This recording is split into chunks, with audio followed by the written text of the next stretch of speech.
Ketika harta itu haram dan pemilik alam semesta tidak ridho kepada harta yang haram, bahkan ketika dia mubah saja sudah hina, apalagi diambil dengan cara harta yang haram, dengan cara yang haram, maka itulah terjawab kenapa banyak masalah. Karena banyak masalah itu karena masalah ketika kita menggampangkan harta yang haram. Itulah yang menjadikan kita paham, itulah yang menjadikan kita mengerti.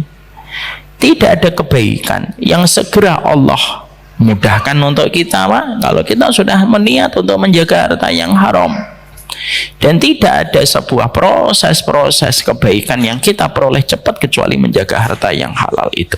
Bismillahirrahmanirrahim. Assalamualaikum warahmatullahi wabarakatuh. Innalhamdulillah wassalatu wassalamu ala rasulillah wa ala alihi wa sahbihi wa man tabi'ahum bi ihsan ila yaumil qiyamah. Kepada keluarga besar Masjid Al-Falah yang semoga Allah rahmati, dan kepada seluruh keluarga besar kajian Rabu malam yang semoga Allah senantiasa memberikan kepada kita kecintaan kepada ilmu. Alhamdulillah, tentunya senantiasa kita bersyukur kepada Allah atas setiap nikmat yang Allah anugerahkan pada kehidupan kita. Terutama nikmat yang senantiasa pantas untuk kita syukuri adalah kenikmatan yang membawa kebaikan kita pada kebaikan kita kehidupan akhirat. Kenikmatan itu adalah kenikmatan ilmu yang Allah tidak berikan kepada setiap hambanya dan kepada setiap makhluknya kecuali yang betul-betul mendapatkan rahmat. Tidak setiap orang mendapatkan kenikmatan ilmu, dan itulah yang menjadikan kita bersyukur. Kalau kita termasuk seorang hamba yang dicondongkan hati kita dan jiwa kita, kehidupan kita kepada ilmu, maka sesungguhnya itu merupakan kenikmatan besar di saat banyak orang tidak diberikan kenikmatan untuk diberikan kecondongan kepada ilmu. Inilah yang menjadikan kita bersyukur dengan ilmu yang kita peroleh, dengan ilmu yang kita dapatkan.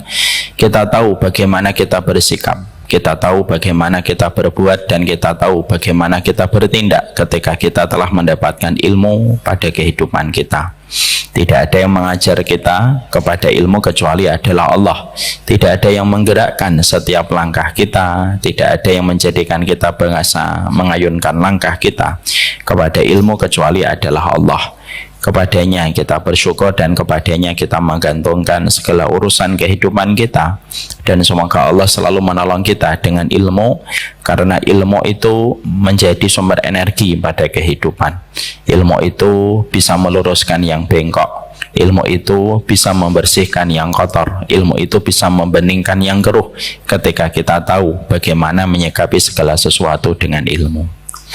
Makanya kita memohon kepada Allah semoga kita tidak pernah bosan dengan setiap ilmu yang kita kaji dan kita peroleh, dan kita berdoa sampai hari nanti ketika kita diwafatkan. Pada saat itu pun kita masih mencintai ilmu. Ada salah satu kisah nyata seorang ulama besar dari kalangan madhab Hanafiyah. Beliau ketika sakit berat, maka beliau mengundang salah satu sahabatnya untuk berdialog di dalam masalah fikih. Sahabatnya itu berkata, apakah pantas ketika kamu sedang sakit berat lalu kamu mengajakku berdialog di dalam masalah fikih? Maka sahabatnya yang sedang terkapar sakit mengatakan, kenapa tidak kita bicarakan ilmu? Akhirnya mereka menghabiskan waktunya dengan berdialog di dalam masalah ilmu, terutama dalam masalah fikih. Ketika sahabatnya pulang, belum membuka pintu, sebelum keluar dari rumahnya, beliau sudah terdengar keluarganya mengucapkan kalimat istirja ketika meninggal dunia. Itulah kecintaan kepada ilmu. Karena kata Hasan Al-Basri, tidak ada jalan yang paling cepat dan tidak ada jalan paling ringkas menuju kepada Allah kecuali adalah ilmu. Dan semoga Allah memberikan hati yang tidak pernah bosan kepada ilmu setiap waktu, setiap saatnya. Makanya Rasulullah bersabda, innal mu'mina la yashba' min khairin yasma'uhu hatta yakuna muntahahu al-jannah. Orang yang beriman itu, dia tidak akan pernah kenyang mendapatkan ilmu sampai dia betul-betul memastikan langkahnya sudah berada di antara taman-taman surga. Semoga kita termasuk orang yang tidak pernah bosan dengan ilmu. Tidak lagi kita mengaji hanya karena masalah retorika yang menyampaikan ilmu. Tidak lagi kita mengaji karena mungkin storytellingnya orang yang mengajar ilmu, tapi betul-betul standar kita mengaji karena kita butuh kepada ilmu, karena hajat kita kepada ilmu lebih besar daripada hajat kita kepada makan dan minum. Semoga Allah anugerahkan ini di dalam kehidupan kita.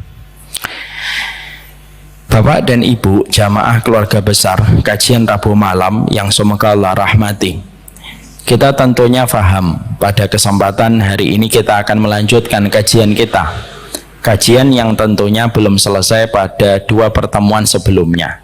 Kita membahas tentang surat Al-Maidah 83. Bagi yang membawa Quran digital silakan dibuka pada surat Al-Maidah 83. Kita mendapati Allah menyampaikan pada ayat ini, di mana ayat ini merupakan sebuah momen ketika Allah mengabadikan 12 utusan dari Habasyah ketika dikirimkan sama raja mereka untuk mendatangi Nabi Muhammad Rasulullah Shallallahu Alaihi Wasallam, dan mereka pun beriman dengan apa yang didakwahkan oleh Nabi Muhammad Rasulullah Shallallahu Alaihi Wasallam. Allah menyampaikan kepada kita bagaimana Allah kagum pada peristiwa itu ketika 12 utusan dari Raja Habasyah mereka menangis ketika mendengarkan bacaan Quran yang disampaikan oleh Rasulullah. Tangisan itu merupakan salah satu tangisan paling monumental karena tangisan itu diabadikan oleh Allah di dalam ayat ini. Allah menyampaikan pada ayat ini, wa idza sami'u ma unzila ila rasuli tara a'yunahum tafidu minad dam'i mimma arafu minal haqqi. Allah menyampaikan, dan apabila telah diperdengarkan kepada mereka apa yang diturunkan kepada Rasulullah, maka kamu akan melihat bagaimana mereka mencucurkan air mata disebabkan kebenaran yang ada di dalam kebenaran di dalam Al-Quran. Ketika mereka mendengarkan Quran itu dibacakan, mereka langsung berdoa, yaquluna rabbana amanna faktubna ma'asyahidin. Mereka langsung berkata, ya Allah, sesungguhnya kami beriman kepada apa yang diturunkan kepada Nabi Muhammad, faktubna ma'asyahidin, dan tetapkanlah kami sebagai orang yang senantiasa menetapi kebenaran Rasulullah dan kebenaran Al-Quran. Ini sudah kita bahas panjang lebar.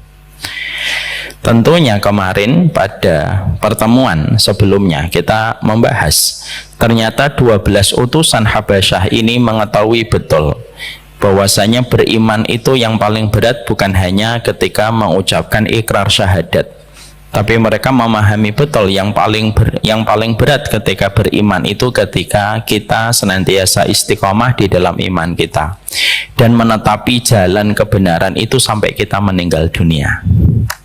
Ini menunjukkan berarti 12 utusan yang datang kepada Nabi Muhammad itu orang-orang cerdas.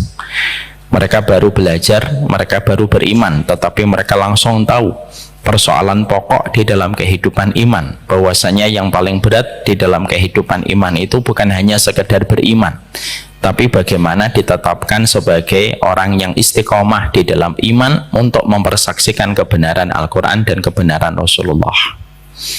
Makanya mereka mengatakan, Rabbana amanna, kami beriman ya Allah, faktubna ma'asyahidin, tetapkanlah kami senantiasa menetapkan kebenaran yang ada pada kebenaran Al-Quran dan Rasulullah.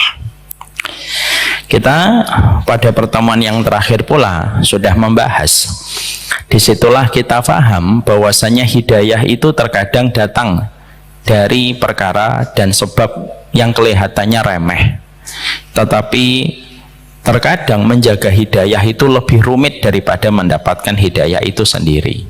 Karena terkadang hidayah itu datang dari sebab dan momen yang kadang-kadang kita tidak merasa itu besar, Pak, tapi bisa menjadikan kita bisa berubah dan akhirnya kita mendapatkan hidayah. Ada yang terkadang mendapatkan hidayah ketika parkir motornya di masjid, lalu dia mendengarkan satu ayat, lalu ayat itu mengubah kiblat hatinya dan kompas jiwanya, sampai akhirnya dia mendapatkan hidayah hanya karena mendengarkan satu ayat. Ada pula yang terkadang mendapatkan hidayah disebabkan karena dia pernah menjumpai orang yang masuk masjid dengan orang yang keluar masjid itu berubah dan memiliki penampilan yang sama sekali berbeda. Kalau masuk masjid, dia melihat, kenapa ya saya kalau melihat orang masuk masjid itu suntuk, tapi setelah saya memperhatikan mereka keluar dari masjid, saya melihat wajah mereka itu bercahaya dan segar sekali setelah keluar dari masjid. Akhirnya dia masuk Islam. Ada kisah kayak gitu. Ada tetangga saya masuk Islam disebabkan ketika beliau bermimpi. Di dalam mimpinya beliau senantiasa dikondisikan dan diperintahkan untuk berwudu, padahal beliau non muslim, dan beliau tahu tidak ada aktivitas wudu kecuali dimiliki oleh seorang muslim. Di dalam mimpi itu beliau sempat denial, beliau sempat menolak karena beliau merasa dirinya bukan muslim. Wudu, saya bukan muslim. Wudu, saya bukan muslim. Lalu beliau bangun. Beberapa hari kemudian mimpi kembali. Lalu diperintahkan pula untuk berwudu. Lalu beliau menolak kembali sampai 3 kali mimpinya, dan akhirnya beliau ketika di mimpi yang ketiga beliau berwudu. Dan akhirnya beliau bangun, maka beliau membuka YouTube mencari tentang masalah wudu, dan beliau mencoba wudu. Dan ketika beliau mencoba wudu, beliau merasakan kedamaian yang tidak pernah dirasakan walaupun beliau pulang pergi dari salon, dan akhirnya masuk Islam. Dan itulah ketika saya tanya alasannya kenapa beliau masuk Islam. Artinya terkadang manusia itu mendapatkan hidayah itu datang dari berbagai macam hal yang terkadang kita anggap itu biasa, tapi terkadang justru menjadi kunci seseorang mendapatkan hidayah. Yang paling berat bukan ketika mendapatkan hidayah, tetapi yang paling berat itu adalah bagaimana menjaga hidayah itu bertahan melewati berbagai macam musim, melewati berbagai macam kondisi, sampai hidayah itu kita bawa pada hari ketika kita diwafatkan oleh Allah. Itu yang paling berat. Makanya permintaan dari 12 utusan Raja Habasyah itu apa? Faktubna ma'asyahidin, maka tetapkanlah kami, wafatkanlah kami di barisan orang-orang yang senantiasa mempersaksikan kebenaran Al-Quran dan kebenaran Rasulullah, dan tidak tergantikan oleh apapun sampai kami berjumpa dengan engkau. Ini menunjukkan kepada kita yang paling berat itu bukanlah mendapatkan hidayah, tetapi menjaga hidayah. Makanya kemarin saya menyampaikan pula bahwasanya ayat yang paling berat dirasakan oleh Nabi di dalam surat Hud, ketika pada satu ayat Allah menurunkan satu ayat di mana Imam Ibnu Katsir berkata, ayat ini menjadikan Nabi beruban ketika mendapatkan turunnya ayat ini. Ayat ini kemarin kita bedah, ayat ini memuat 3 perintah. Ketika Allah berfirman, di mana 3 perintah itu terasa berat oleh Nabi Shallallahu Alaihi Wasallam. Ketika Allah mengatakan, fastaqim kama umirta wa man taba ma'aka wa la tatghaw. Fastaqim, istiqomahlah engkau wahai Muhammad, kama umirta, sebagaimana yang diperintahkan kepadamu. Yang kedua, wa man taba ma'aka, kalau kamu istiqomah bersama dengan orang yang bertaubat. Karena orang yang bertobat itu dinding-dinding hatinya itu lebih takut kepada Allah. Wala tatghaw, janganlah kamu melampaui batas. Ayat ini secara fakta sukses membuat Nabi itu beruban rambutnya. Ketika rambutnya Nabi itu beruban karena beratnya dirasakan oleh Nabi ketika ayat ini dibuka dengan sebuah instruksi dan sebuah perintah, fastaqim kama umirta, istiqomah ya Muhammad terhadap apa yang diperintahkan kepadamu. Untuk memberikan arti kepada kita, istiqomah itu kesetiaan yang begitu sulit kita hadirkan dalam kehidupan. Sama analoginya Pak, menikah itu gampang, tapi menjaga kesetiaan setelah kita menikah itu susah. Kadang-kadang orang menikah alasannya sederhana, mereka gampang untuk menikah.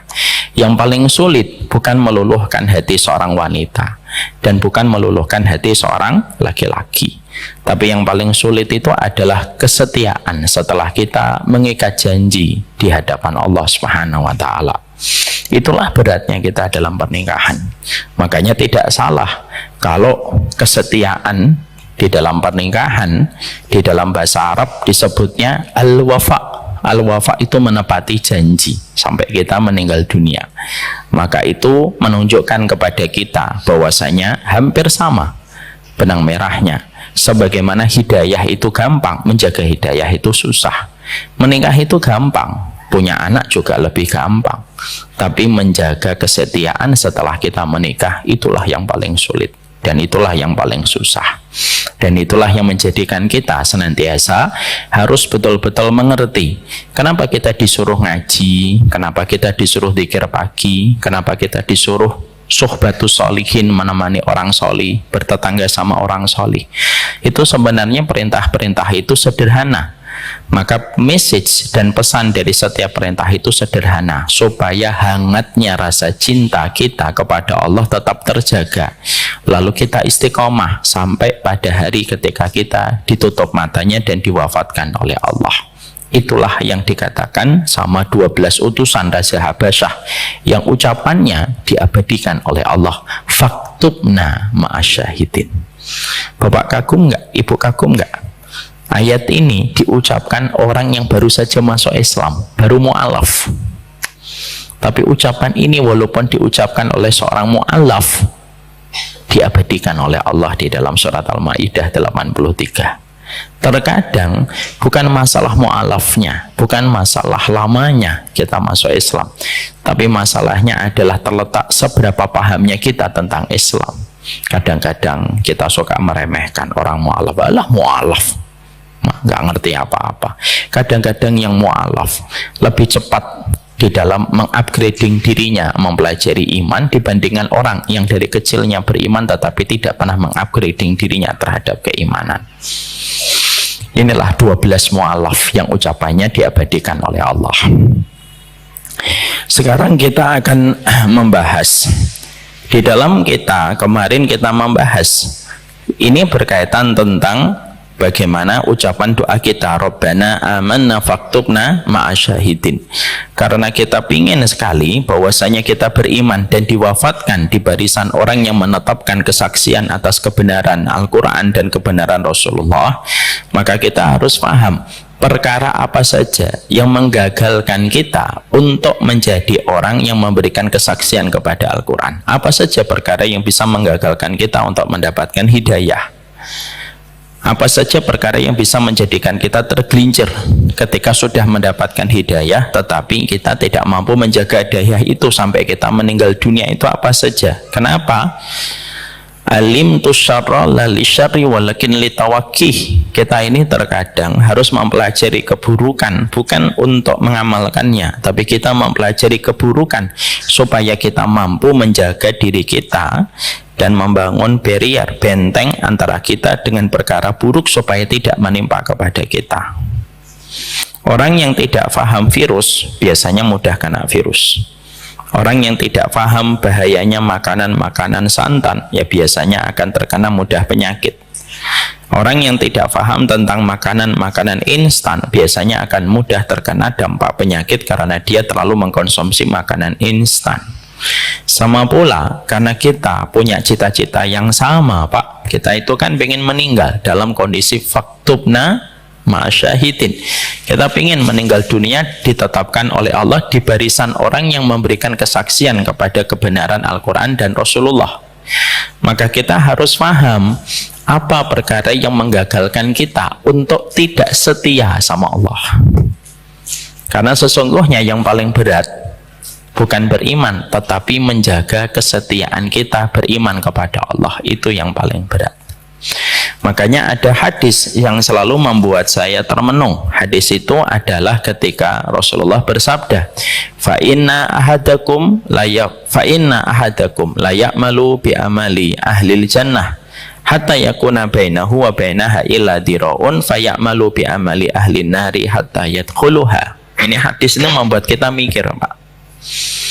Bagi yang sudah ngaji lama ataupun yang baru ngaji, hadisnya apa? Hadis ini supaya Rasulullah membangkitkan dan membangunkan kewaspadaan kita. Hadisnya begini, Rasulullah bersabda, ada loh di antara kalian yang melakukan amalan penduduk surga sampai begitu banyak amalan penduduk surga, antara dirinya dengan surga itu tinggal sejengkal, tapi catatan takdir mendahuluinya.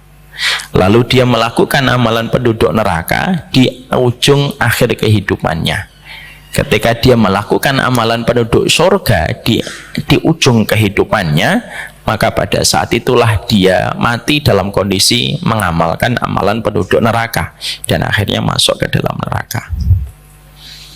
Ini kan memberikan kepada kita sebuah kewaspadaan. Jangan kita merasa maghrur. Maghrur itu apa, Pak? Maghrur itu terpedaya dengan amalan yang telah kita lakukan. Merasa kita sudah sholat, merasa kita sudah tahajud, merasa kita sudah puasa. Lalu kita terpedaya dengan amalan yang telah kita lakukan. Makanya Rasulullah tahu betul salah satu di antara strateginya setan ketika menggoda manusia itu membuat manusia itu terpedaya dengan amal yang telah dia perbuat. Maka Nabi membuatkan sebuah penjagaan. Hati-hati loh, kalau kamu sudah beramal sholih, tetap hati-hati, tetap mintalah kepada Allah istiqomah, tetap mintalah kepada Allah husnul khatimah. Kenapa?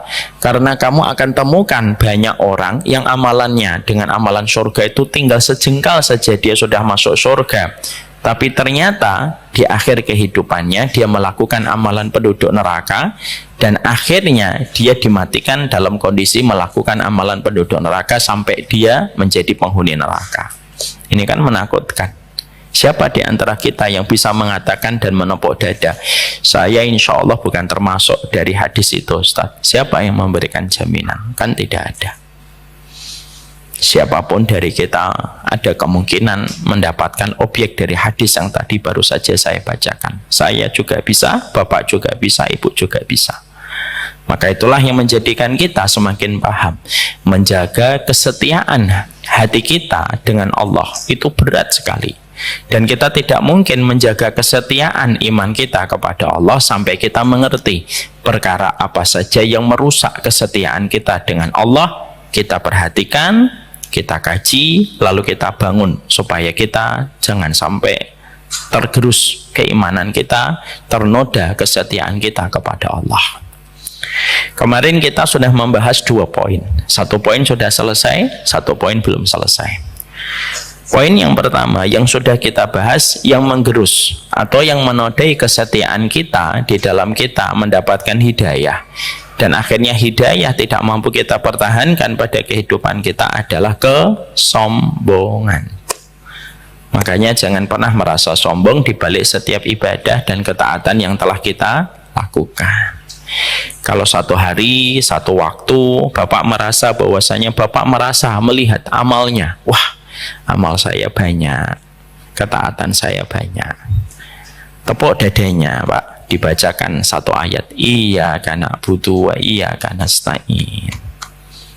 Ya Allah, kami menyembahmu, ya Allah, dan kami meminta pertolongan kepadamu. Supaya kita paham, sholatmu, ibadahmu, sedekahmu itu bukan karena kehebatan kita, bukan pula karena kemampuan kita, tetapi semata-mata pertolongan Allah. Kenapa Nabi Adam dan setan ataupun iblis sama-sama memiliki satu kesalahan tetapi mendapatkan perlakuan yang berbeda dari Allah? Padahal kan satu kesalahan. Nabi Adam satu kesalahan, memakan buah yang diharamkan oleh Allah. Iblis satu kesalahan ketika dia menolak bersujud kepada Adam. Ya, tapi kenapa mendapatkan perlakuan yang berbeda ketika mereka melakukan satu kesalahan? Karena sesungguhnya, Pak, Imam Ibnu Qayyim berkata, kenapa diperlakukan berbeda antara iblis dengan Adam? Karena sesungguhnya Adam ketika melakukan kesalahan, beliau tadallul, beliau merasa hina di hadapan Allah dan tidak sombong dengan apa yang telah dilakukan olehnya. Beda dengan iblis. Iblis ketika melakukan kesalahan, dia sombong. Lalu dia menjawab pertanyaan Allah bahwasanya dia lebih baik daripada Adam. Makanya terjadi sebuah dialog antara Allah dengan Nabi Adam. Sebelum Nabi Adam itu, ketika Nabi Adam itu beliau mengakui kesalahannya, dalam sebagian riwayat sebelum dijatuhkan ke atas muka bumi, Allah itu bertanya kepada Adam, Adam, kenapa kamu makan buah yang sudah aku larang? 5 akalta mimma haramtu laka. Kenapa kamu masih makan buah yang aku haramkan, wahai Adam? Disitulah jawaban Nabi Adam menunjukkan bagaimana beliau itu betul-betul merendah. Itu kesalahanku, wahai Robku. Tetapi wallahi, ya, mandonantu anna ahadan yahlifu bika kadiban. Tapi dia juga menjelaskan alasannya. Alasannya apa? Alasannya adalah saya tidak pernah menyangka ada seorang hamba, dia bersumpah atas namamu, tetapi dia berdusta. Saking bersihnya hati Nabi Adam. Karena kita tahu ya Pak, kejadiannya adalah iblis masuk ke satu binatang. Sebagian riwayat mengatakan itu adalah ular. Ular itulah yang naik ke atas, dan ular itulah pada saat itu ketika iblis masuk kepada ular itulah, iblis itulah yang menyampaikan kepada Adam buah itu diharamkan. Dan iblis ketika menyampaikan buah itu untuk dimakan, iblis menggunakan nama Allah. Demi Allah ya Adam, ini buah yang akan memberikan kepadamu keabadian. Ketika disebutkan nama Allah, Nabi Adam langsung mengimani dan mengambil buah itu. Ketika Nabi Adam itu merendah, disitulah akhirnya Allah memberikan rahmat. Makanya apa? Fatalaqa Adam min rabbihi kalimatin fataba alaihi. Makanya kita menjumpai dan kita mendapati Nabi Adam sebelum diturunkan, Allah ngajari Nabi Adam satu doa, dan dengan doa itulah Nabi Adam itu diterima kembali taubatnya. Apa doanya Nabi Adam? Pasti Bapak sudah hafal, Ibu juga sudah hafal. Doanya adalah Rabbana dolamna anfusana wa illam taghfir lana wa tarhamna lanakunanna minal khasirin. Itu yang ngajarin Allah. Diajarin ke siapa? Kepada Nabi Adam. Kapan diajarinya? Sebelum turun. Dan ketika Nabi Adam membawa doa itu, maka doa itulah yang menyebabkan Nabi Adam satu kesalahannya diampuni oleh Allah, mendapatkan rahmat, dan Nabi Adam kembali ke kampung halamannya, yaitu adalah surga. Beda dengan iblis. Iblis tak mendapatkan rahmat, sombong Pak. Dan saya sudah sering mengatakan, inna lil ilmi tughyanan kama anna lil mali tughyanan. Kan saya sudah sering menyampaikan perkataan dari Wahab bin Munabbih, orang yang punya ilmu punya tabiat sombong, sebagaimana orang yang punya harta punya tabiat sombong kalau dua-duanya tidak menjaga hatinya. Jadi di balik juz 30, di balik taklim, di balik kitab, di balik syarah, di balik hadis, itu ada kemungkinan orang bisa menjadi sombong, sebagaimana di balik harta, jabatan, dan status bisa menjadikan seseorang itu menjadi sombong. Orang kalau mereka memiliki harta, sombongnya itu kelihatan Pak, pasti kelihatan. Tapi orang sombong pada ilmu tidak pernah kelihatan. Orang sombong pada ilmu tidak pernah kelihatan. Karena apa? Dia lebih lembut daripada sutra. Sehingga orang ketika sombong dengan ilmunya, menjadikan pada saat itu Allah melepaskan hidayah, Allah membiarkan dia tersesat, dan kita temukan orang-orang yang mereka itu sudah terliputi dengan kesombongan, tidak pernah ditolong oleh Allah pada akhir kehidupannya. Karena apa? Sudah mengagungkan dirinya dibandingkan Allah Subhanahu wa Ta'ala. Hati-hati terhadap penyakit kesombongan. Na'udzubillahi min dzalik. Yang kedua yang telah menjadi pembahasan kita, yaitu adalah pesona dunia. Pesona dunia itu merupakan salah satu di antara faktor dominan, faktor primer. Hilangnya seseorang dari hidayah itu adalah karena pesona dunia. Sebenarnya Pak, kalau kita bicara tentang dunia, dunia itu bukan hanya menjadi musuh kebenaran kalau kita salah memanajemen dunia dan harta. Tapi sebenarnya dunia itu merupakan musuh dari segala pokok kebaikan di dalam kehidupan itu dunia. Karena berapa banyak seorang anak merintih dalam sedihnya ketika mendapati seorang bapak sudah jatuh cinta kepada dunianya. Dan kita juga mendapati pula beberapa istri yang akhirnya merana, tidak bisa mendapatkan haknya sebagai seorang istri juga karena urusan duniawi. Dan berapa banyak orang tua meneteskan air mata di masa tuanya ketika anaknya selalu menempatkan dunia menjadi obsesi terbesar pada hidupnya. Jadi memang dunia itu pesonanya, kalau tidak kita berhati-hati, maka sesungguhnya dia musuh dari segala pokok kebaikan. Kita akan membahas, kemarin kita menyampaikan, sesungguhnya kapan seseorang itu sudah terjangkiti secara sah dan meyakinkan, fix dan confirm bahwasanya dia sudah terperosok kepada urusan dunia dan menjadi hambanya dunia.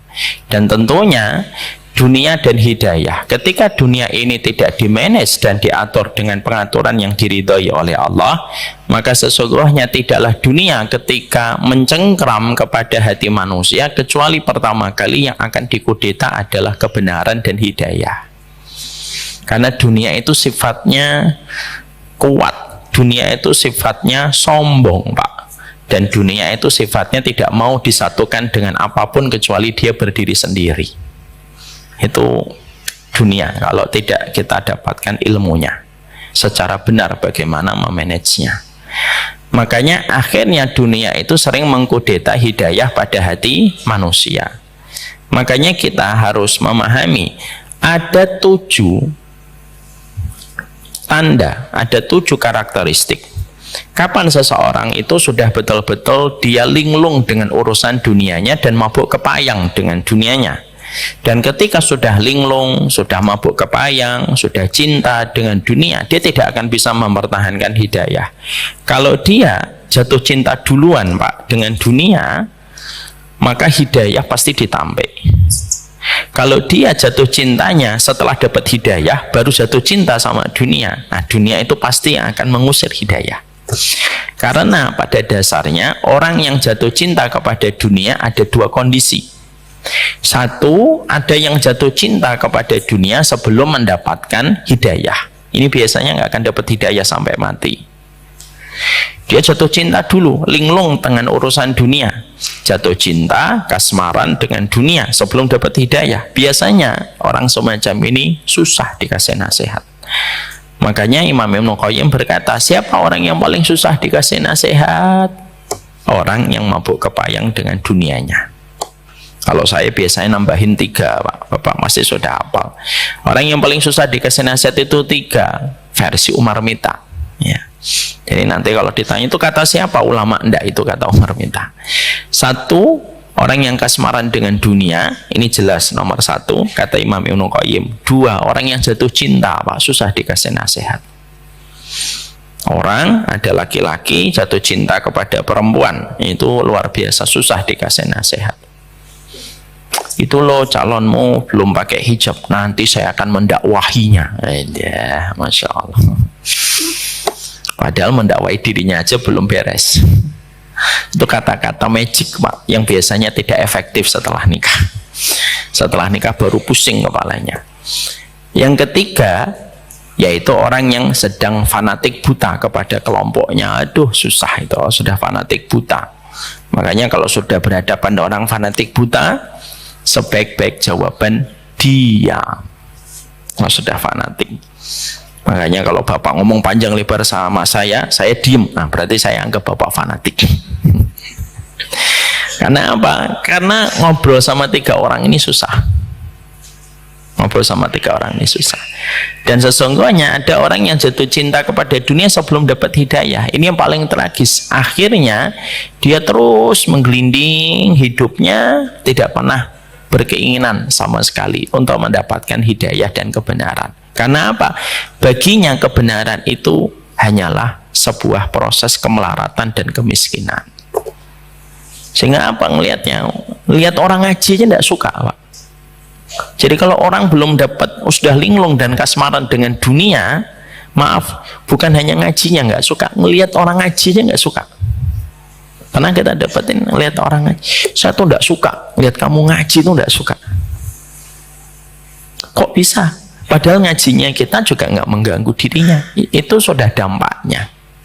Sehingga akhirnya ada orang yang sudah kasmaran dengan dunia sebelum dapat hidayah. Ada yang kedua yang sama juga parah, sudah dapat hidayah tersengat dengan dunia, Pak, karena penjagaannya kurang, karena sering melihat, karena sering membandingkan, karena sering melihat pencapaian materi orang lain. Hati-hati. Mata itu jendela. Pertama terjadinya sengatan duniawi, kata Imam Ibnu Rajab. Jadi sengatan duniawi itu selalu dimulai dari sini. Dimulai dari sini dan interaksi. Ada dua pintu. Orang itu jatuh cinta kepada dunia. Interaksi, berapa banyak Bapak berinteraksi misalkan sama orang yang punya mobil mewah, lama-lama kita pingin. Lalu akhirnya apa yang kedua? Kepada apa yang sering kita lihat. Makanya dalam Islam itu apa? Supaya menjaga kesehatan hati, jangan terlalu luas berinteraksi, jangan terlalu luas kita bergaul sama orang. Dalam Islam itu nggak diperintahkan kita luas bergaul, Pak. Sekedarnya dan secukupnya kita bergaul. Yang kedua, jangan banyak melihat. Lah orang itu biasanya ketika sudah dapat hidayah, lalu tersengat dengan dunia, itu biasanya apa? Dua ini, dia salah berinteraksi, dia terlalu banyak melihat. Akhirnya apa? Tersengat hidayah. Kalau orang sudah tersengat hidayah, sudah tersengat dengan duniawi, ketika sudah dapat hidayah, itu juga menjadi sama. Akhirnya perhatiannya tidak lagi menuju kepada akhirat, tapi perhatiannya hanya menuju kepada Allah. Dan itulah yang kita harus paham. Dan semakin kita mampu menjaga diri dari berbagai macam kerusakan-kerusakan hati, semakin sensitif kita terhadap perjalanan kita ketika menuju kepada Allah. Saya pernah kagum kisah yang disampaikan oleh istri saya. Istri saya pernah cerita sebuah kisah nyata, Pak. Ini menunjukkan betapa sensitifnya hati manusia kalau dia sudah jatuh cinta kepada urusan akhiratnya dan bukan pada urusan dunianya. Di awal tahun 2000-an, belum ada sosmed, belum ada handphone. Ada salah satu qori di salah satu tempat, Pak. Qori ini terkenal suaranya yang bagus, iramanya lembut sekali. Akhirnya di kampungnya, di kotanya, regional dia ketika dia tinggal, banyak yang jatuh cinta dengan suaranya yang begitu lembut luar biasa. Lalu qori ini ketika merasa disenengin banyak orang, Masya Allah, lalu qori ini tuh rasa takut, Pak, bahwasanya ini akan menjadi sesuatu yang tidak baik. Qori ini lalu berdoa kepada Allah. Doanya, Masya Allah, doa dari orang yang begitu jatuh cinta kepada akhiratnya. Doanya apa? Ya Allah, kalau suaraku ini dan keterkenalanku itu menjadi madarat dan buruk untuk kehidupan akhiratku, maka tolong wafatkan aku dan selamatkan hati dan urusan akhiratku. Tapi kalau memang qiraahku ini bisa menjadi keselamatan untukku dan kebaikan akhiratku, maka jagalah hatiku. Ternyata qori ini, Pak, tidak sampai 1 bulan setelah dia berdoa dengan doa ini diwafatkan oleh Allah. Kisah ini disampaikan istri saya di awal-awal baru menikah. Apa yang kita ambil sebuah pesan di dalam perkataan qori ini? Pesannya kuat sekali, Pak. Apa pesannya? Sesungguhnya kalau orang ketika mereka sudah jatuh cinta kepada urusan akhiratnya, sensitif terhadap segala sesuatu yang bisa merusak kehidupan akhiratnya. Nah, semoga kita diberikan sensitivitas hati itu. Kita akan membahas 7 karakteristik yang dipastikan ketika seorang manusia memiliki 7 karakteristik ini, berarti dia telah fix dan telah confirm dia tersengat oleh pesona dunia. Kemarin kita sudah membahas nomor 1-nya apa? Nomor 1-nya adalah orang ketika dia bertindak, ketika dia berbuat, semuanya diatasnamakan atas nama dunia. Bahkan ibadah-ibadah akhirat yang harusnya ditujukan untuk akhirat pun dia niatkan untuk menjaga kelanggengan urusan dunianya. Jadi kalau orang sudah melakukan ibadah, melakukan aktivitas, melakukan ketaatan, bahkan ketika melakukan ketaatan dan melakukan ibadah, dia niatkan itu pun untuk dunianya, bukan lagi untuk akhiratnya. Dia sedekah, dia sholat, dia melakukan ketaatan, tapi niat pertama yang menjadi titik tolak dia melakukan amalan itu adalah untuk dunia, nah itu sudah termasuk pada kategori dia jatuh cinta kepada urusan dunianya dan tidak lagi tertarik urusan akhiratnya. Karena apa? Itulah yang disebut dengan ibadah cita rasa duniawi. Dan kemarin kita sudah membahas panjang lebar betapa mengerikan tentang poin yang pertama ini. Makanya kita menjaga betul setiap ketaatan kita, setiap ibadah kita, betul-betul kita niatkan karena Allah. Dan kita harus paham, Pak, dunia yang Allah takdirkan dan Allah takarkan untuk kita tidak pernah ditetapkan takarannya oleh Allah berdasarkan ibadah kita.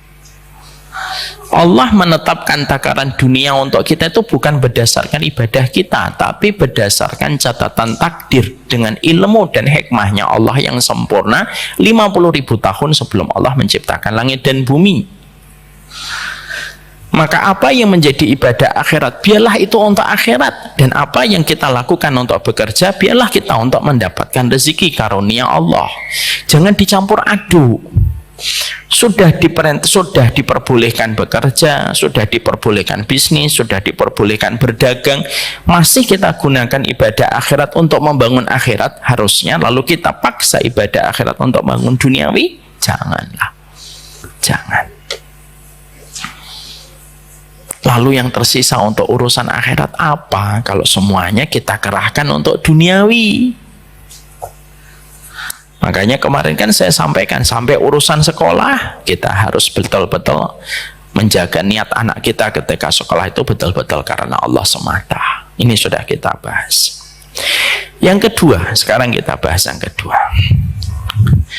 Kapan seseorang itu dinyatakan bahwasanya dia telah terdiagnosa dengan urusan dunia, mabuk kepayang, dia sudah lunglai dengan urusan dunianya? Yang kedua, kata para ulama, yaitu ketika mereka itu tidak pernah peduli yang halal dan tidak pernah peduli yang haram, lalu tidak memiliki sensitivitas untuk hati-hati terhadap perkara-perkara yang syubhat, sehingga akhirnya ketika seseorang itu la yubali min aina akhadhal mal, dia tidak pernah peduli dari mana dia mengambil hartanya, apakah itu jalur yang halal ataukah itu jalur yang haram.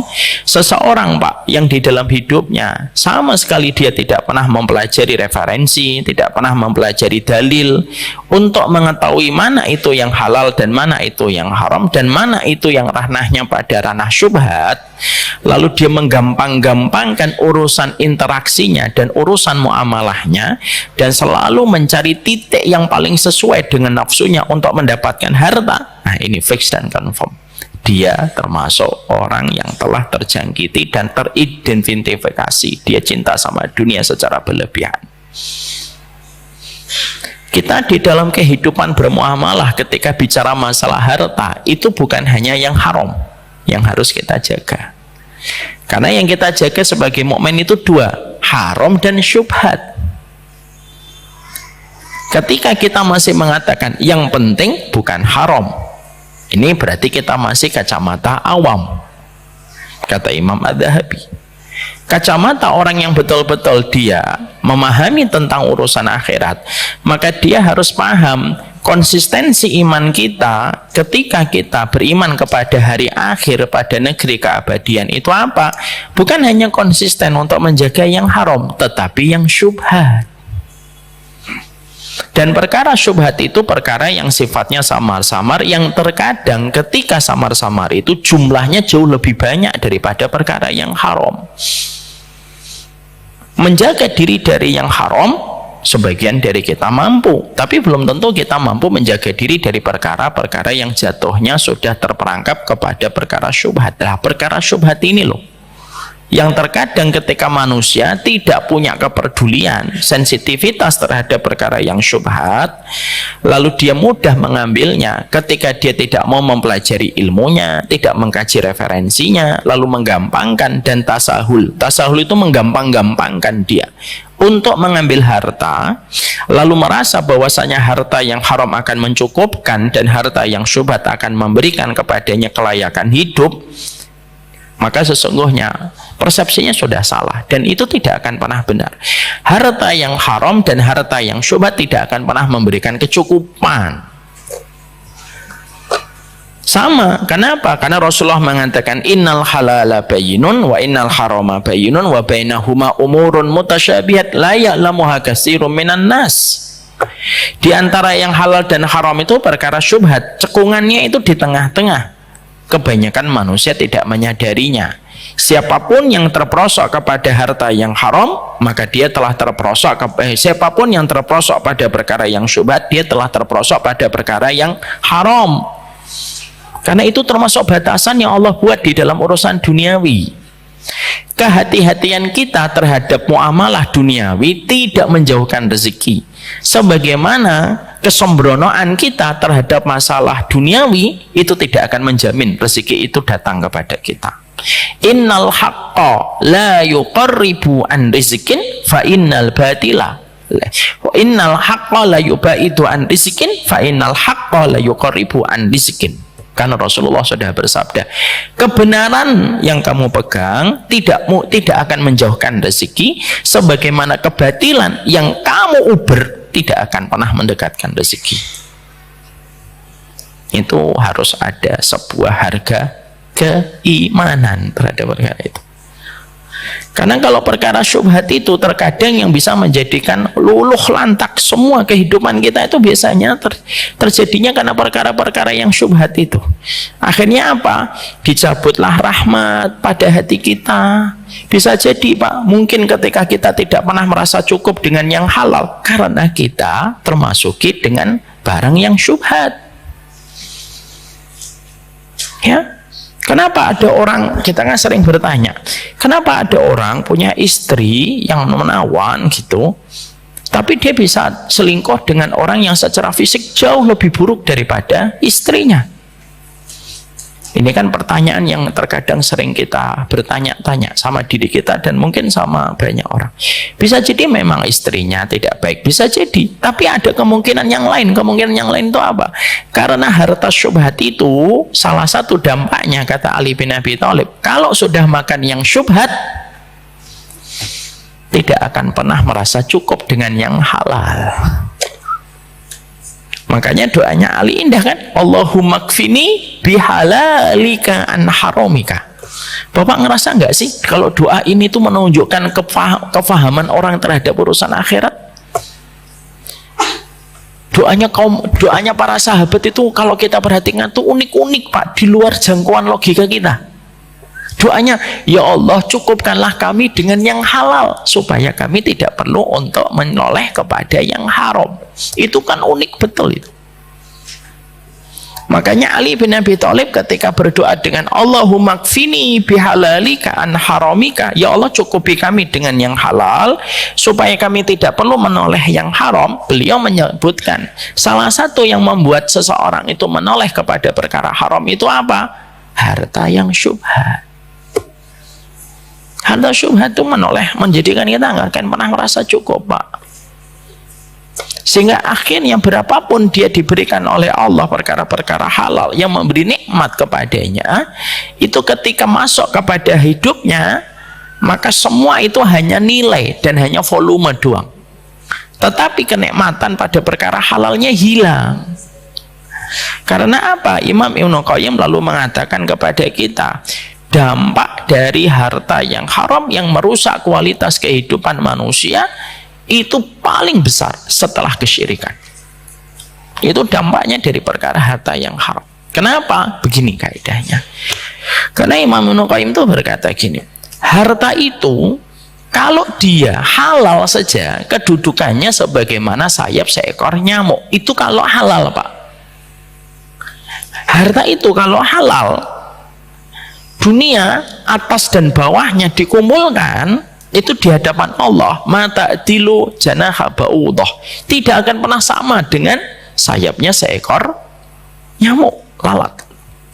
Itu kalau halal, mubah. Sudah sehina itu, lalu ada orang yang rela mengambil sepotong dari sayap seekor nyamuk itu, sayap seekor lalat itu, dengan cara yang dibenci oleh Allah, itu lebih hina lagi. Makanya akhirnya tidak pernah kita jumpai satu dampak kerusakan yang paling besar menggerogoti kehidupan manusia, menghilangkan keberkahan, menghilangkan ketenangan, menghilangkan kebahagiaan, kecuali apa? Kecuali adalah harta syubhat itu masuk. Terjadinya perzinahan, khamr, itu selalu ada kaitannya dengan harta yang haram. Kenapa? Musibah itu kita dapatkan pasti karena apa yang kita lakukan. Ya. Fabima kasabat wa ma asabakum min musibatin fabima kasabat aydikum. Tidak ada musibah yang menimpa kepada dirimu kecuali apa yang kamu usahakan sendiri, Pak. Makanya kaedahnya itu simple. Jazaul hasanati al hasanatu ba'daha wa jazaa'u sayyi'atin as-sayyi'atu ba'daha. Makanya kaedahnya itu kan simple. Sesungguhnya balasan kebaikan itu kebaikan setelahnya, dan balasan atas keburukan itu keburukan setelahnya. Di dalam kitab Lataiful Ma'arif, Ibnu Rajab itu berkata, kalau hartanya buruk, dia menarik segala yang buruk, Pak. Jadi kalau harta itu sudah buruk, yang ditarik itu semua yang buruk, energinya itu langsung ngumpul, Pak. Sebagaimana magnet ketika diletakkan di ruang tengah, di kanan kirinya ada besi, pasti semua besi nempel. Dan para ulama mengatakan apa? Yaitu harta yang buruk. Harta buruk itu kalau sudah diletakkan gitu, semua yang buruk disedot, Pak. Yang asalnya tidak hadir, hadir. Yang asalnya tidak muncul, muncul. Yang asalnya tidak datang, datang. Dari harta yang buruk itu. Karena harta yang buruk itu kunci, miftah. Harta yang buruk itu miftah, kunci dari seluruh pintu keburukan. Itu dimulai dari harta yang buruk. Disitulah kita akhirnya mengetahui tidak ada perkara yang paling cepat memudahkan kita taat kecuali harta yang halal, dan tidak ada perkara yang paling cepat menjadikan kita redup dalam taat kecuali adalah harta yang bersih. Mari kita buka surat Al-Mu'minun ayat ke-51. Pak Haiban tolong dibaca. Ayat 51, surat ke-23. Bismillahirrahmanirrahim. Wahai para rasul, makanlah dari makanan yang baik-baik dan beramal solehlah.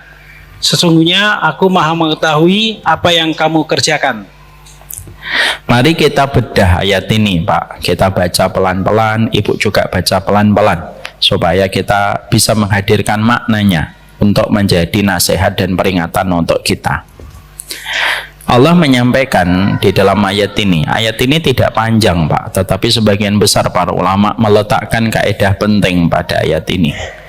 Ya ayyuhar rusulu kulu minat thayyibati wa'malu shalihah. Wahai para rasul,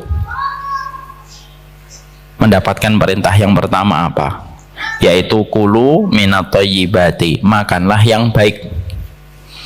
Para ulama menafsirkan makan yang baik itu dua, mendapatkannya dari harta yang baik, dan ketika dia memakan pun memakan yang halal, tapi mendapatkannya dari yang baik. Kalimat setelahnya itu tidak mengatakan wasallu dan sholatlah, tidak mengatakan wasumu puasalah, hendak.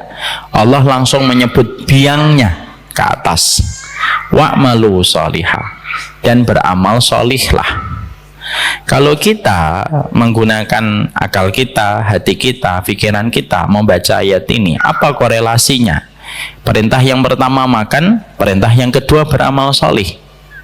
Dan kita harus tahu, tidak mungkin Allah meletakkan beberapa kalimat dan beberapa narasi, beberapa kalimat di dalam Quran dan ayat kecuali selalu memiliki kesenambungan dan memiliki keterikatan. Allah menjadikan memanggil para rasul. Dipanggilnya para rasul apa? Suruh makan yang baik dari harta yang halal. Tetapi kalimat setelahnya itu wa'malu sholihah, beramal sholihlah. Di situ para ulama lalu mengartikan, Pak, tidak ada perkara yang paling cepat menjadikan kita bisa beramal sholih kecuali makan yang halal. Dan tidak ada perkara yang paling cepat menjadikan kita susah beramal sholih kecuali adalah harta yang tidak baik.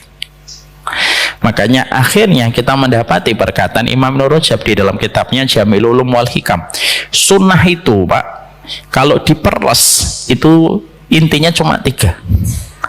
Jadi di antara ratusan ribu hadis yang dihafal oleh para ulama, contohnya Imam Ahmad hafal 1 juta hadis. Kalau diperes banget, maka sesungguhnya intinya hadis itu cuma 3. Hadis yang pertama Umar bin Khattab, hadis yang kedua hadis Aisyah, hadis yang ketiga hadis Nu'man bin Bashir. Hadis Umar bin Khattab apa? Innamal a'malu bin niat. Artinya penting menjaga niat, itu sepertiga dari bangunan sunnah. Kalau Bapak di dalam kehidupan selalu melihat niat sebelum melakukan apapun dan mengucapkan apapun, berarti Bapak sudah mengamalkan sepertiga bangunan sunnah. Sepertiga yang kedua hadis dari Aisyah, apa itu? Man ahdasa fi amrina hada ma laysa minhu fahuwa raddun. Siapapun yang mendatangkan urusan bukan urusan kami tertolak. Hati-hati terhadap dalil sebelum melakukan sesuatu. Itu sepertiga yang kedua.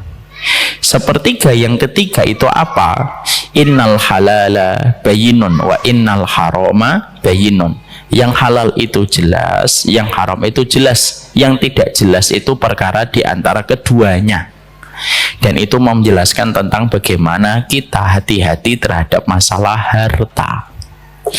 Jadi kalau ada orang ngaji, Pak, dia menjaga niat, dia menjaga dalil, paling fasih dia menjelaskan sesuatu yang tidak ada dalilnya, tapi makannya masih haram dan menggampangkan yang syubhat, dia hanya 2/3, Pak, sepertiganya rusak. Dan sepertiga ini terkadang menentukan nasib manusia di hadapan Allah. Maaf ya, Pak, urusan harta itu tidak pernah ringan di hadapan Allah. Mana dalilnya, Ustadz? Oke, dalilnya nasihat untuk saya, untuk kita semuanya. Dalilnya kata para ulama, kita hutang dengan ridho. Orang yang menghutangi kita juga ridho. Kita hutang, lalu kita mati dengan membawa catatan hutang, ruh kita itu tersakiti antara langit dan bumi gara-gara utang kita belum dibayar. Padahal mendapatkannya halal, memperolehnya halal, memperolehnya ridho orang yang memberi hutang sama kita. Tapi kalau kita sampai membawa utang itu mati, maka ruh kita itu terletak antara langit dan bumi kesakitan gara-gara masalah utang yang tidak segera dibayar, padahal mendapatkannya halal. Kalau kita utang kan pasti ridhonya orang yang memberi hutang, Pak, ya atau tidak? Tidak mungkin kan kita ngambil utang tanpa ridho orang yang memberi hutang. Itu namanya bukan utang, itu maling namanya. Kalau dia sudah ridho, itu namanya hutang. Kalaupun utang saja dengan keridhoan, ternyata kita mbak bayar sampai kita meninggal dunia, maka sesungguhnya ruh kita itu antara langit dan bumi. Dan Nabi Muhammad kalau mendapati satu jenazah akan disolati sama beliau, Nabi itu pertanyaannya adalah hal alaihi dain, punya utang enggak? Kalau dikatakan na'am ya Rasulullah alaihi dain, dia punya hutang, Nabi fatarokahu, Nabi meninggalkannya. Tidak Nabi mensolatinya.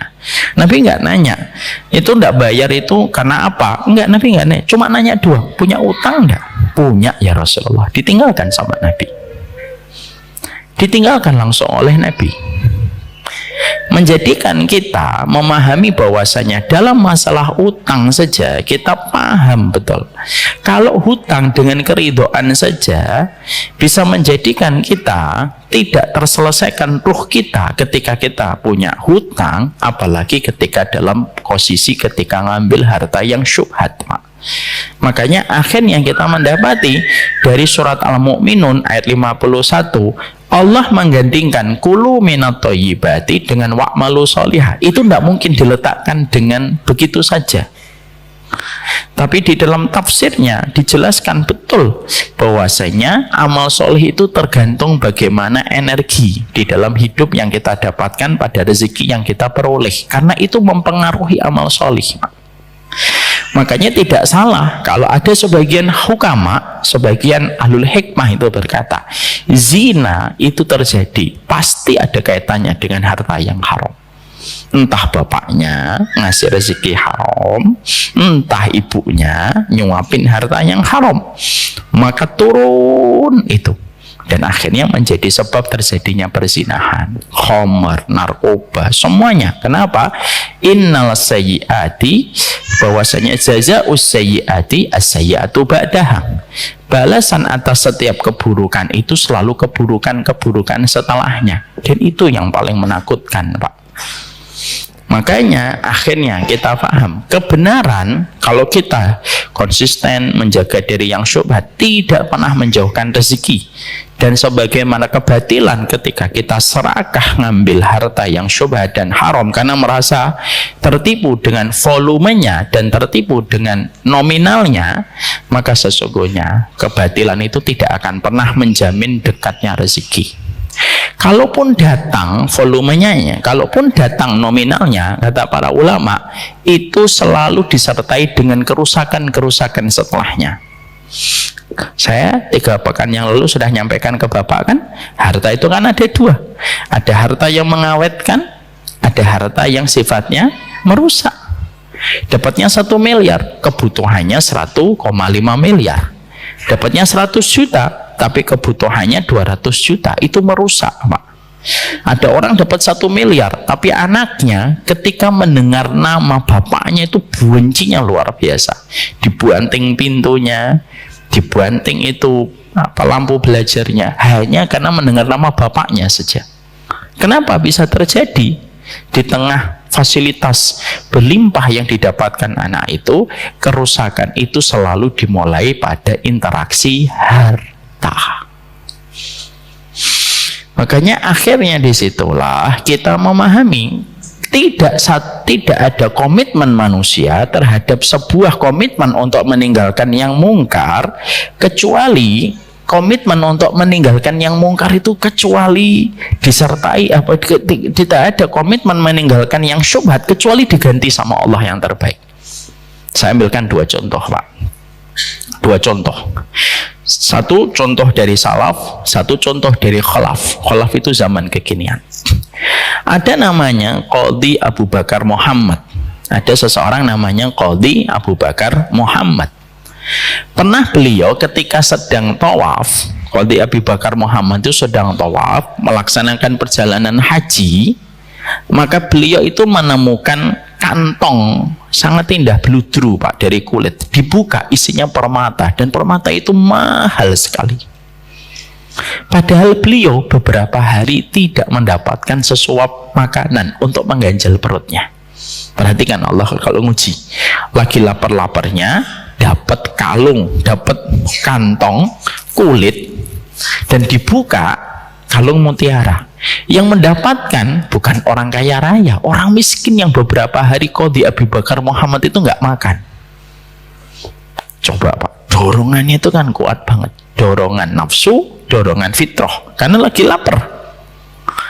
Tapi karena beliau tahu itu bukan haknya, maka beliau di tengah rasa lapar yang melilit, maka beliau membuat pengumuman. Pengumumannya apa? Siapa yang kehilangan sesuatu benda yang berharga, silahkan menghubungi saya. Ternyata ada orang tua datang kepada Qadhi Abu Bakar Muhammad ini dan menceritakan, saya kehilangan sebuah kantong kulit yang isinya permata. Kantong kulitnya warna apa? Ini. Isinya kalung kayak apa? Begini, begini, begini, persis, Pak. Dan diberikan kantong itu tidak sama sekali dikurangi. Tidak, walaupun cuma 1 permata pun diambil pun tidak. Ketika pemilik kantong itu senang dari orang tua ini, pingin untuk memberikan pamrih dan terima kasih, ditolak. Enggak. Ini kewajiban saya. Setelah itu beliau lapar lagi, Pak. Bukan lapar lagi, memang masih lapar. Sampai singkat ceritanya Qadhi Abu Bakar Muhammad ini melakukan perjalanan Setelah beberapa bulan dia melakukan haji, dia melakukan perjalanan melalui laut, dan di dalam lautan diterjang badai yang luar biasa. Terdamparlah beliau di satu pulau, dan beliau termasuk yang selamat. Di pulau tersebut ternyata ada satu kampung besar dan banyak orang. Dan ternyata Qadhi Abi Bakar Muhammad ini, Masya Allah, karena beliau adalah orang yang alim, fasih, mutali, orang yang pandai untuk mengetahui apa kitab gitu, akhirnya diangkat menjadi guru di tempat tersebut. Setelah diangkat jadi guru, maka beliau tentunya pengen untuk melanjutkan perjalanan setelah beberapa bulan. Nah, penduduk kampung itu tahu ini beliau pengen pergi karena tidak punya keluarga di sini, harus diikat dengan perempuan, nikah dengan perempuan kita supaya dia tidak jadi kemana-mana. Jadi kalau bapak jatuh cinta sama seorang ulama, ulamanya pergi dari sini, nah ikat pak, tawarin seorang gadis solihah. Maka diikat dengan seorang gadis solihah. Inti ceritanya nikah pak. Dan ketika nikah, maka malam arus itu malam pernikahannya, ketika dia mendatangi wanita yang telah menjadi istrinya, beliau kaget. Wanita itu memakai kalung, yang kalung itu tidak pernah dia lupakan. Itu kalung istimewa yang pernah dia temukan di sekitar Ka'bah, yang dia waktu menemukannya hasrat untuk memiliki kalung itu tuh gede sekali. Maka dia bertanya, loh, ini kalung dari mana kamu mendapatkannya? Kala Abi Bakar Muhammad. Loh, kalung ini milik keluarga kami. Loh, siapa?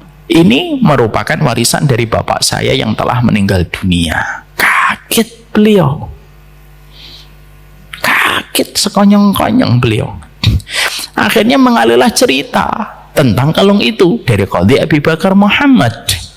Lalu wanita itu pun cerita bahwasanya bapaknya pun bercerita pulang dari Mekah, beliau menceritakan pernah kehilangan kalung itu, ditemukan sama seorang pemuda, tapi pemuda itu dikasih tetapi tidak mau, dan beliau berkeinginan untuk ketemu lagi dengan pemuda itu. Kalau tidak ketemu di dunia, biarkan aku meminta sama Allah ketemu di surga.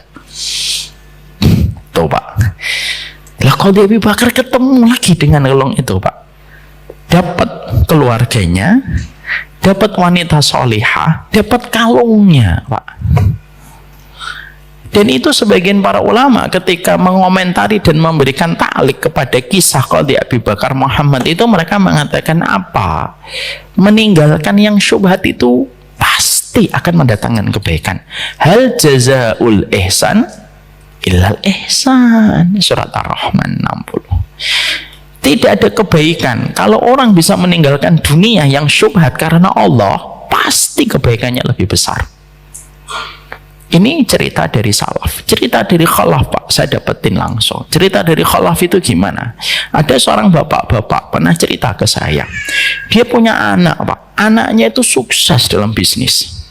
Dan qadarullah, dia cerita dengan bangga, dan bangganya bukan masalah suksesnya. Beliau berkata, anak saya tidak pernah bersentuhan dengan riba semenjak merintis bisnis. Tidak pernah bersentuhan dengan riba. Anak saya sukses Ustaz, omsetnya sudah miliaran. Bukan masalah omset miliaran, mungkin yang sukses dengan omset miliaran banyak, kata beliau. Tapi yang membuat saya bangga itu apa? Anak saya tidak pernah bersentuhan dengan riba ketika punya bisnis itu. Dan anak saya, Masya Allah, tidak pernah nyogok, nggak pernah nyuap, tidak, merintis bisnis, pure bisnis, dan sukses. Lalu beliau mengatakan, pertanyaannya itu sederhana pak. Pertanyaannya apa bapak? Dia bertanyanya begini, Ustadz, saya dulu pernah kerja sebagai ASN, pegawai negeri dulu. Orang tua kan biasanya nggak kenal kata ASN, pegawai negeri. Saya pernah jadi pegawai negeri, saya pernah menolak ketika saya pernah mendapatkan uang di bawah meja. Saya tolak, padahal pada saat itu keluarga kami sedang betul-betul butuh dengan harta itu. Tapi saya tolak bismillah karena Allah. Karena saya ingat pesan dari orang tua saya, jangan pernah sekali-kali ngambil harta panas ya nang. Itu kan kalau orang Jawa begitu. Maka ketika saya tidak ngambil harta panas itu, Masya Allah, saya merasa Setelah itu sampai akhirnya saya punya anak, saya tuh kadang ngerasa apakah ini balasan atas komitmen saya ketika menolak harta haram, Allah mudahkan harta anak saya. Saya menjawab husnudon lah Pak sama Allah, moga-moga itu merupakan balasan dari kebaikan Bapak menolak harta yang haram dan harta yang syubhat. Itulah yang kita harus paham. Hal jazaul ihsan illal ihsan.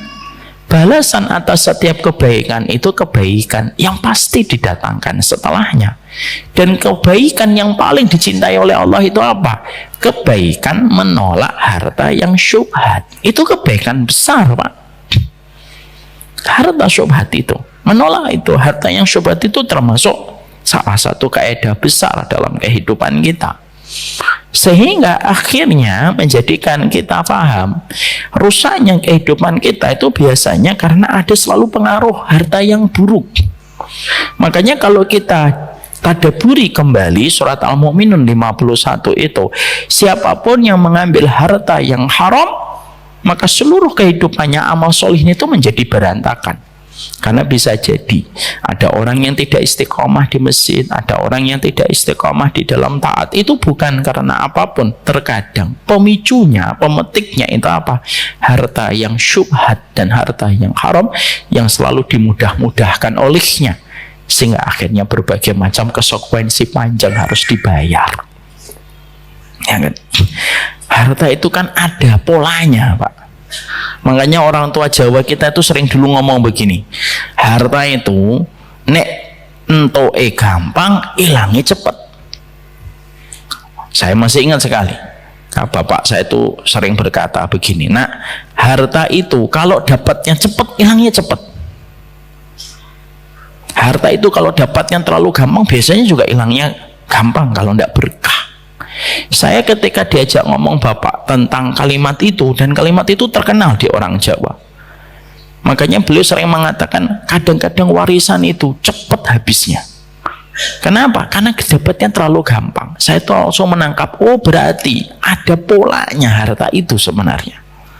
Makanya akhirnya ketika harta itu haram dan pemilik alam semesta tidak ridho kepada harta yang haram, bahkan ketika dia mubah saja sudah hina, apalagi diambil dengan cara harta yang haram, dengan cara yang haram, maka itulah terjawab kenapa banyak masalah. Karena banyak masalah itu karena masalah ketika kita menggampangkan harta yang haram. Itulah yang menjadikan kita paham, itulah yang menjadikan kita mengerti. Tidak ada kebaikan yang segera Allah mudahkan untuk kita, Pak, kalau kita sudah meniat untuk menjaga harta yang haram. Dan tidak ada sebuah proses kebaikan yang kita peroleh cepat kecuali menjaga harta yang halal itu.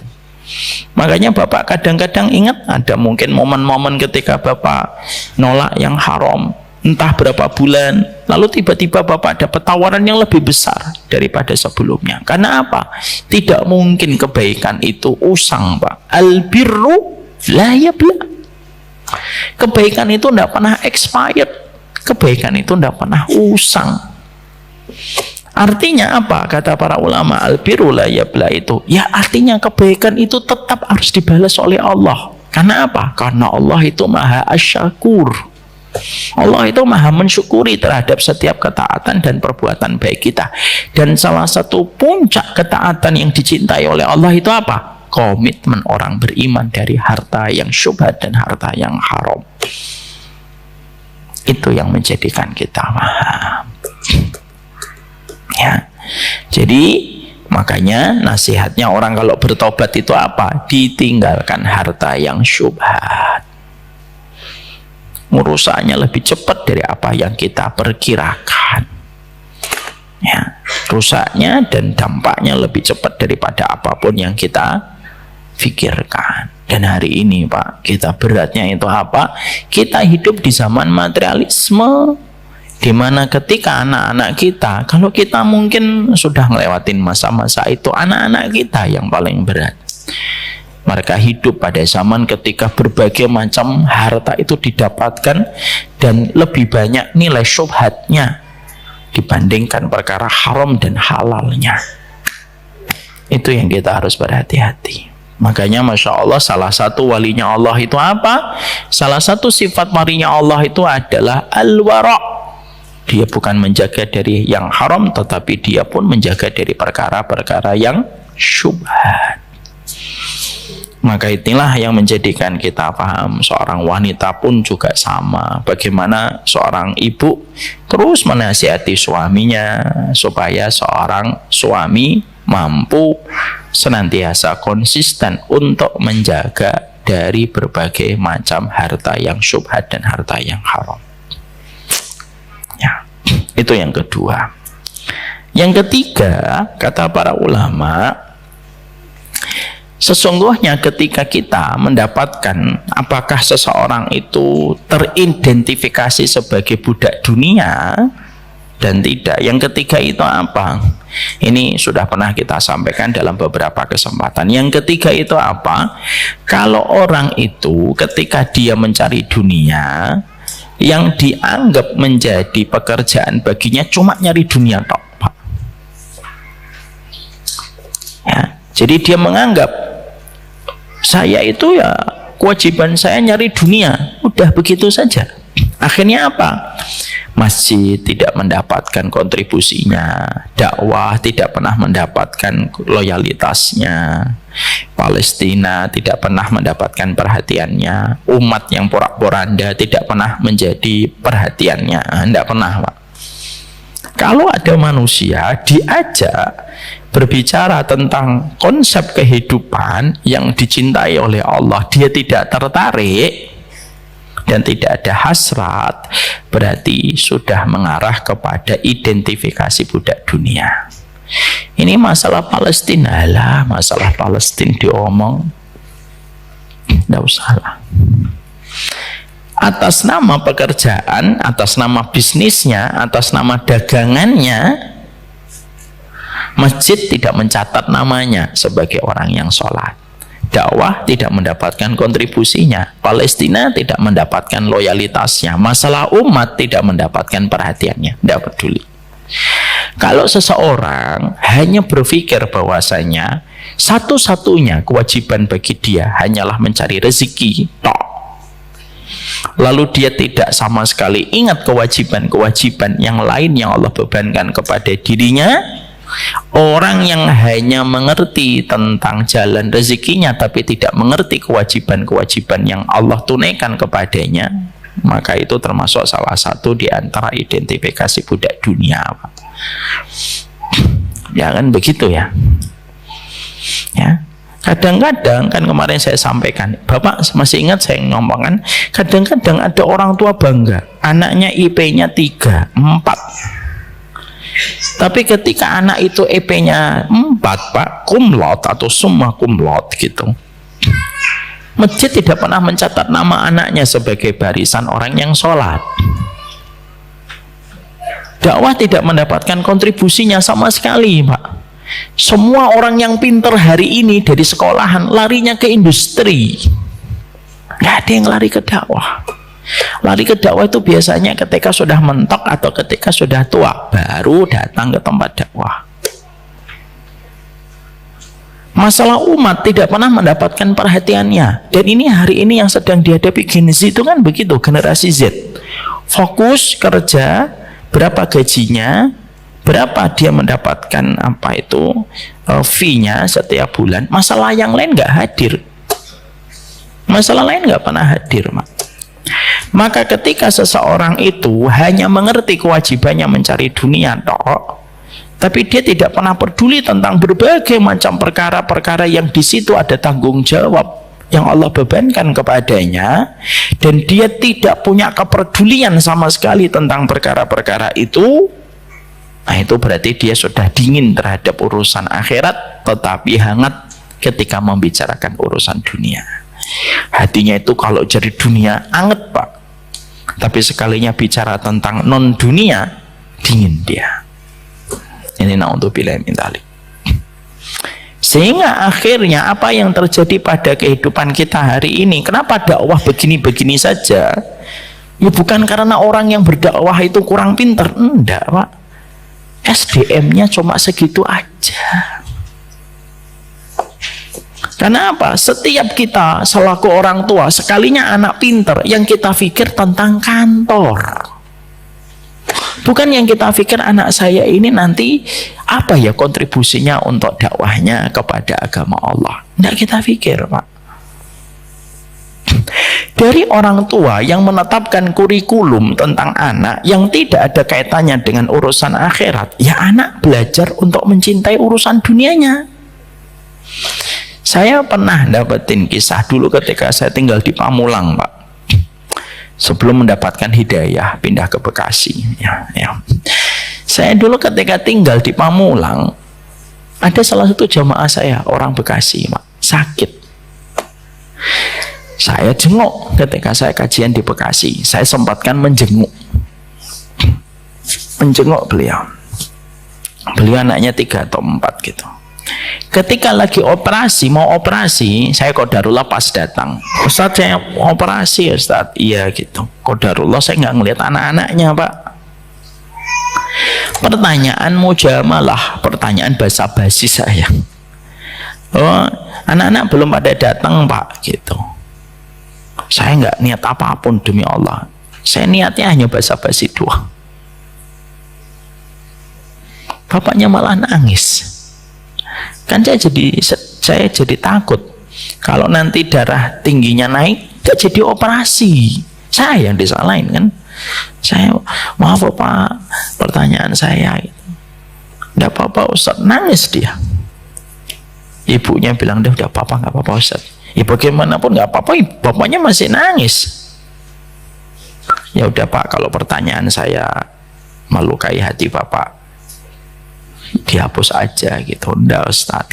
Nah, Bapak tahu nggak kisahnya? Beliau ini sudah wafat. Beliau berkata, anak saya qadarullah semuanya tidak bisa datang ketika saya akan operasi. Anak saya ada jadwal-jadwal penting di kantor mereka. Lah mereka cuma titip pesan, nanti Pak kita datang ya Pak kalau ya, sudah selesai operasinya. Dan tidak usah mikirin masalah biaya operasi, kita yang nanggung, Papa tinggal menjalani operasi, kata Bapak itu kepada saya. Bapak itu lalu berkata, padahal yang saya butuhkan bukan itu Ustaz, masalah biaya rumah sakit saya masih kuat kok bayar biaya rumah sakit. Yang saya butuhkan itu anak-anak hadir lalu mengucapkan kalimat-kalimat thayyibah di telinga saya sebelum saya masuk rumah sakit, menenangkan hati saya, memegang tangan saya, menenangkan hati ibunya. Tapi ya qadarullah tidak datang. Tapi beliau langsung berkata, tapi yang salah bukan mereka Ustaz, yang salah saya. Orang sepuh loh Pak ini. Yang salah saya Ustaz. Kenapa? Karena semenjak kecil berbagai macam les tentang urusan dunia saya leskan mereka. Dan hari ini ketika mereka menjalani apa yang saya tanamkan, yang nggak ada yang bisa disalin kecuali saya. Itu kata-kata Pak sudah hampir 15 tahun saya dengar. Tapi saya nggak pernah lupa kalimat itu. Kalimat itu diucapkan sama seorang bapak yang belajar untuk menyesali sesuatu yang salah dalam perjalanan hidup dia ketika mendidik anak. Maka itu penting kita Pak. Anak kita itu harus kita mulai tanamkan. Nak, nanti kalau kamu pinter, public speakingnya pinter, bahasa Inggrismu pinter, matematikamu pinter, pertama kali yang harus mendapatkan manfaat itu masjid. Pertama kali yang mendapatkan manfaat itu siapa? Dakwah. Nah, gimana kita sekarang head to head dengan kantor Pak, head to head dengan urusan bisnis Pak, SDM dakwah segitu-segitu aja, lalu harus head to head dengan urusan kantor yang berjibun dengan SDM yang berlimpah dengan summa cum laude setiap orang yang kerja. Terus tiba-tiba kita ngomong, kok kondisi kaum muslimin begini-begini amat ya? Kan saya jadi bingung Pak jawabnya. Makanya kan saya pernah dapatkan ada bapak-bapak sedikit beliau mengatakan dakwah itu kok gini-gini aja. Lah Bapak punya anak juga nggak membantu. Mungkin bapak dulu ketika dalam usia produktif juga bapak mungkin belum hadir di tempat dakwah. Dan itu yang menjadikan kita paham bahwasanya ketika kita mengerti tentang ini, kembali kepada tadi Pak, sesungguhnya ketika seseorang itu sudah cinta kepada dunia, itu tidak selalu bahwasanya dia itu di keningnya ada tulisan dolar dan rupiah. Enggak. Orang itu sudah cinta dunia itu ya di dalam kehidupannya dia hanya mengerti kewajibannya tentang mencari rezeki, tapi tidak paham kewajibannya yang lain. Akhirnya ya tidak peduli. Dan sering saya ambilkan contoh yang paling gampang supaya kita membuat termenung. Kalau kelingking kaki anak kita sudah tidak pernah jumpa dengan kelingking kaki kita sebagai bapaknya, berarti ada masalah. Kan sunnahnya itu kan kelingking kaki kita nempel dengan kelingking anak kita, Pak. Itu kan sunnahnya, kelingking kaki kita ketemu dengan kelingking kaki anak kita di dalam masjid. Itu sunnahnya begitu harusnya. Tapi kalau anak kita, kelingking kaki anak kita tidak pernah ketemu dengan kelingking kaki bapaknya, sekali ketemu hanya pada waktu Idul Fitri, ada yang salah dalam proses kita ketika memaknai urusan duniawi. Dan akhirnya apa? Ya bisa jadi anak kita akan menjadi delik hukum untuk kita di pengadilan Allah. Karena anak kita bisa jadi nanti bersaksi, loh nak, ya bunayya, anak, kamu kenapa kok begini kehidupanmu? Oh, kamu nggak pernah sama sekali bantuin dakwah, nggak pernah peduli tentang Islam, zina tersebar di mana-mana, kondisi carut marut kamu nggak peduli. Bisa jadi anak kita jawab, lah bapak saya ngajarinya begitu, alamani abawayya hakada. Kalau dalam bahasa Arab, alamani abawayya, yang bapakku ngajarin begitu, mau diapain ya Allah? Kan selesai Pak akhirnya. Dan itu yang menjadi masalah. Saya tuh orang itu kalau di dakwah Pak, selalu yang difikirkan dakwah, tapi kadang juga kita bingung gimana ya kita ini bisa menghadapi kondisi yang semakin carut marut luar biasa begini gitu. Belum lagi friksi antara ustadz dengan ustadz, pertikaian terus-terusan.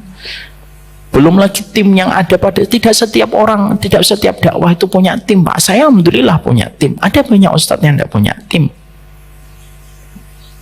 Kayak misalkan ustadz yang ngajar di sini, Ustadz Fadil, saya tahu beliau tidak punya tim Pak.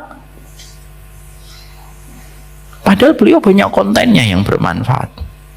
Siapa yang kita salahin Pak? Padahal orang pintar diceger, banyak orang pintar. Giliran kita ada masalah, kita ini agama ini nggak beres. Ya kalau hanya mencela kegelapan mah gampang. Makanya inilah kita mulai sadarkan dari kita. Kalau nyekolahin anak, pastikan kita bisikan. Kan saya kemarin ngomong untuk saya juga. Nah, kamu nyari ilmu bukan untuk nyari nilai. Supaya kamu dikenal sama Allah dan kamu kenal sama Allah. Nanti kalau sudah pintar, pastikan dakwah itu menjadi salah satu tempat yang pertama kali mendapatkan manfaat. Nggak apa-apa, mau belajar matematika, mau belajar bahasa Inggris, mau belajar fisika, mau belajar kimia, mangga, silakan. Tapi bapaknya yang menggores tauhid, yang menggoreskan akidah.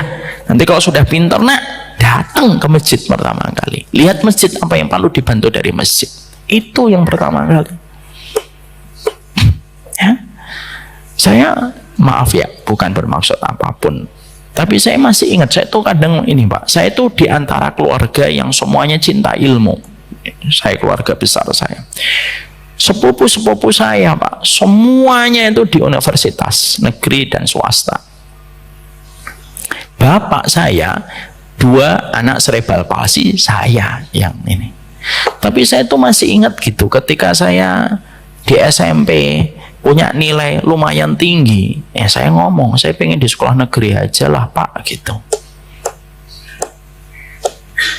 Saya diajak sama bapak, sini nang gitu, diajak ngobrol. Nangis saya Pak, walaupun saya itu lupa omongan Bapak itu apa, nangis. Tapi akhirnya ya sudah masuk mondok. Padahal kalau menurut saya, kenapa Bapak nggak menyekolahkan saya sekolah umum? Kan biasanya orang tua kan mikirnya nanti rezekinya biar gampang, nyari kerjanya biar gampang. Padahal kita lupa Pak, bahwasanya yang menjamin rezeki kita adalah Allah. Nah itu yang menjadikan kita harus paham. Mari kita goreskan tauhid dalam kecakapan kita dan komunikasi kita sama anak, terutama masalah menyikapi mereka prosesnya di dalam mereka belajar. Masalah ini tidak bisa diserahkan sama ibu-ibu Pak. Kenapa? Ibu-ibu tidak diberikan domain dan wilayah yang mampu, yang secara ideal itu harusnya dilakukan oleh seorang bapak. Makanya ketika Nabi Yusuf tergoda dengan zina, yang dia teringat bapaknya atau ibunya? Bapaknya. Kenapa? Karena komunikasi aktif dengan bapaknya. Laula an ra'a burhana rabbihi.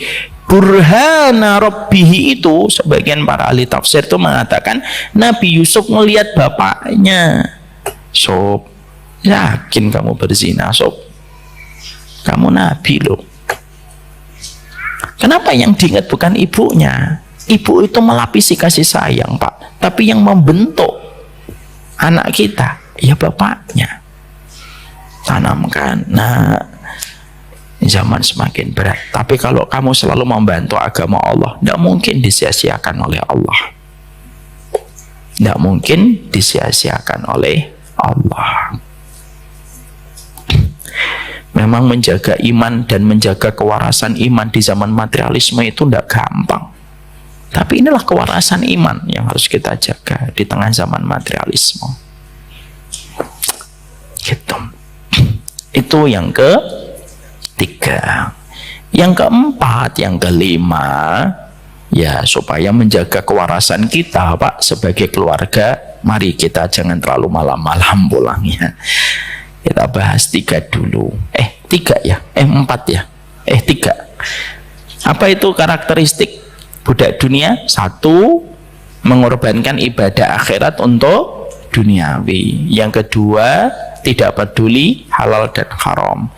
Tiga, hanya menganggap yang paling penting hidupnya itu hanya untuk mencari rezeki, tetapi amnesia terhadap berbagai macam kewajiban-kewajiban yang Allah yang Allah bebankan kepadanya.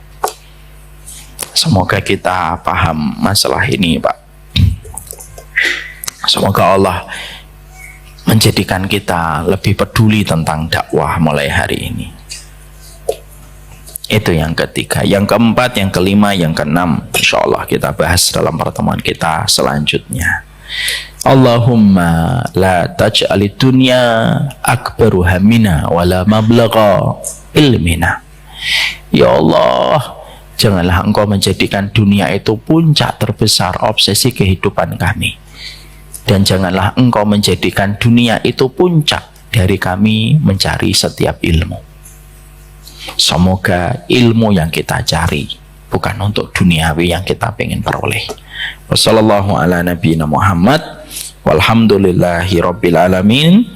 Hanya kepada Allah kita berserah, dan hanya kepada Allah kita meminta perlindungan dari seluruh fitnah yang nampak dan tidak nampak.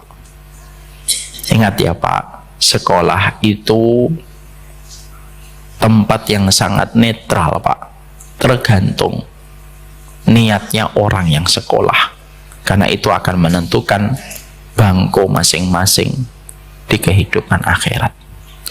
Ada orang yang gara-gara sekolah memasuki surga, ada orang yang gara-gara sekolah tidak bisa mencium baunya surga, dan itu salah satunya terletak pada kondisi hatinya dan niatnya ketika mencari ilmu itu. Semoga Allah jaga kewarasan iman kita di tengah zaman materialisme yang sudah luar biasa ini. Subhanakallahumma wa bihamdika asyhadu an la ilaha illa anta astaghfiruka wa atubu ilaika.